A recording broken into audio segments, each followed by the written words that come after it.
Entre 9h et 10h, les premières vraies contre-attaques allemandes vont pouvoir se mettre en place, notamment le mouvement du régiment de parachutistes allemands basé sur 40 ans va pouvoir commencer à évoluer un petit peu.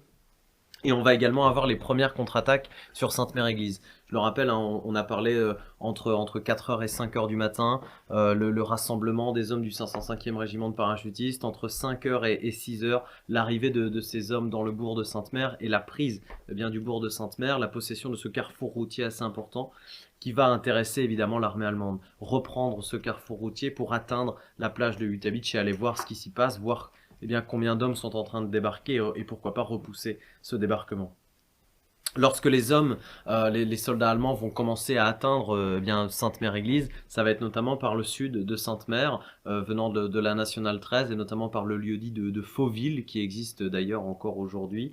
Eh bien, c'est là que va avoir lieu la première contre-attaque allemande sur le bourg de Sainte-Mère, autour de 9h30 le matin du 6 juin. Le 505e régiment d'infanterie et notamment le 3e bataillon qui s'y est positionné au centre de Sainte-Mère, eh bien le lieutenant-colonel Krauss a bien préparé son coup. Il a envoyé différentes patrouilles tout autour de Sainte-Mère-Église. Je le rappelle, on a le 2e bataillon du 505e régiment qui lui se trouve au nord de Sainte-Mère sur la commune de Neuville-au-Plain. Le sud, c'est là que vient la première contre-attaque. Les parachutistes américains vont s'être positionnés sur cette zone et vont pouvoir faire face à cette contre-attaque allemande qui va durer aux alentours de 2 heures jusqu'à midi le matin du 6 juin. Et cette contre-attaque va être repoussée. Elle va provoquer notamment la prise de prisonniers allemands qui vont être envoyés dans le bourg de Sainte-Mère. Et le bourg de Sainte-Mère ne sera pas repris à ce moment-là. Donc 9h, 10h, eh bien, le Sainte-Mère-Église va recevoir ses premières contre-attaques repoussées par le 505e régiment de parachutistes. On le verra un petit peu plus tard dans la journée, d'autres contre-attaques vont suivre, notamment de par le nord, hein, et vont se suivre dans les jours qui vont suivre, notamment le 7. Contre-attaque depuis Neuville-au-Plain, contre-attaque également de l'armée allemande venant de Coquigny en direction de la route de la Fière, hein, du pont de la Fière, ce célèbre pont et cette célèbre bataille de la Fière. On en reparlera notamment un petit peu plus tard dans la journée, dans l'après-midi du 6 juin. Cette première contre-attaque va être stoppée sur Sainte-Mère.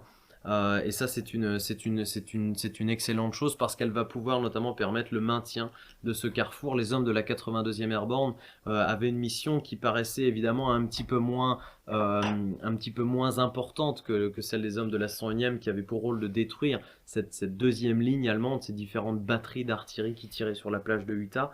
Mais sans les hommes de la 82e Airborne et le blocage des différents ponts et la prise de ces villages comme Neuville-au-Plain, Sainte-Mère-Église, eh bien, aurait provoqué immédiatement l'arrivée des troupes allemandes dans le dos de ces parachutistes de la 101e Airborne. Donc le mix de ces deux unités est très important et leurs missions ont été longuement réfléchies, on peut le voir, hein, et vont permettre notamment de gagner du temps, tout le temps que ces hommes vont continuer de débarquer.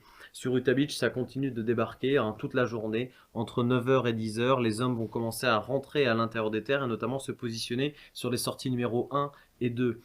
Quelques minutes après, on en reparlera d'ici 1 heure, hein, mais c'est dans 1 heure que va se provoquer la première jonction entre les hommes de la 4e division d'infanterie et les hommes de la 101e Airborne, et ça se passera juste derrière Utah Beach sur la commune de Sainte-Marie-du-Mont, lieu-dit de Pouqueville. Mais on en reparle dans 1 heure.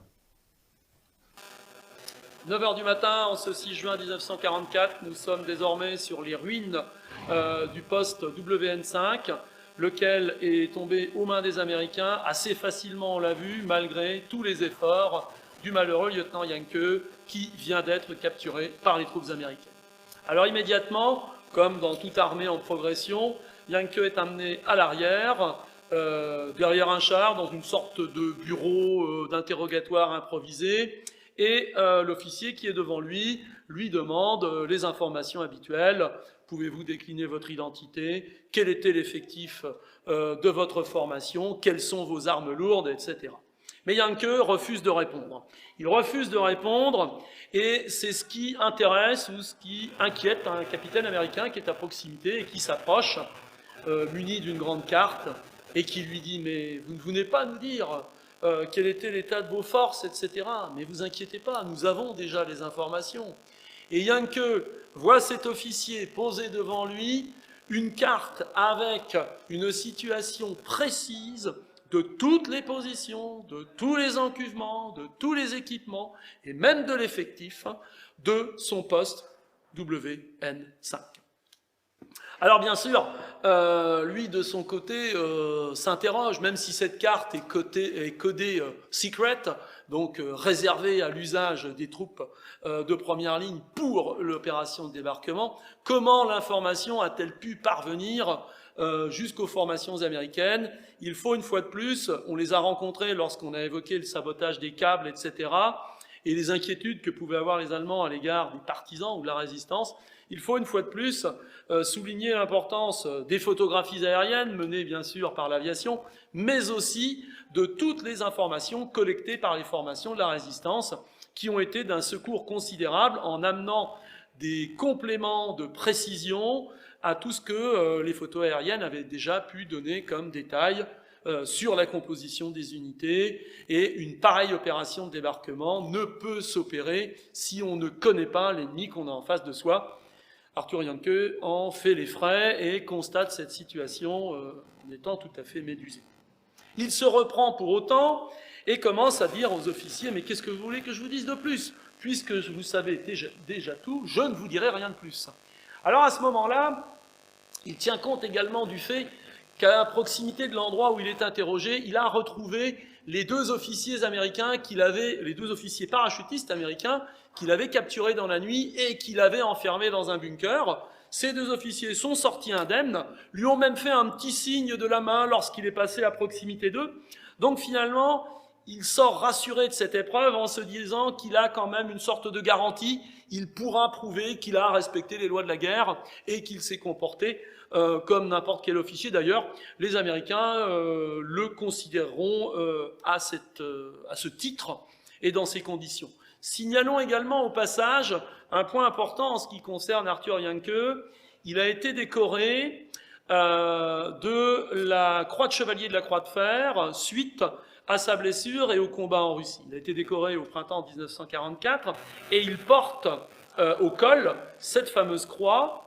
Et les Américains ne sont pas insensibles à cette décoration portée par un officier auquel ils accordent peut-être un peu plus de crédibilité, imaginant que ça doit mentionner une valeur au front. On peut aussi imaginer que certains se sont peut-être dit qu'ils pouvaient peut-être garder ça comme souvenir et ramener ça en Arizona ou dans l'Utah peut-être. Alors d'ailleurs, ce terme d'Utah intrigue beaucoup Arthur Yankee. Il l'a entendu prononcer des dizaines de fois depuis qu'il a été capturé, et il a observé ce nom en haut de la carte que l'officier lui montre, et il demande d'ailleurs, il dit « Mais qu'est-ce que c'est? Pourquoi avez-vous mentionné le nom d'un État au-dessus de votre carte de débarquement ?» Et l'officier se moque un peu de lui en lui disant « Mais mon pauvre, c'est tout simplement le code de l'opération dont vous venez de subir ne serait-ce que le début. Et bien évidemment, ceci est préparé dans le plus grand secret depuis des mois. » Alors la situation aurait pu se terminer dans ces conditions si, à un moment donné, une batterie d'artillerie ne s'était pas subitement réveillée. Il s'agit en fait de la 10e batterie d'artillerie côtière du colonel Triple, qui commande le 1261e régiment d'artillerie côtière, et qui est installé à plusieurs kilomètres de distance, observe les mouvements américains, la capture de WN5, et décide à un moment d'arroser les positions ennemies en faisant cracher de tout leur feu les canons dont ils disposent. Alors très rapidement, c'est la panique côté américain, on s'abrite où on peut, on saute sous les chars pour se protéger, et Arthur Yankee, à ce moment-là, subit une très forte douleur et sent qu'il a été gravement blessé.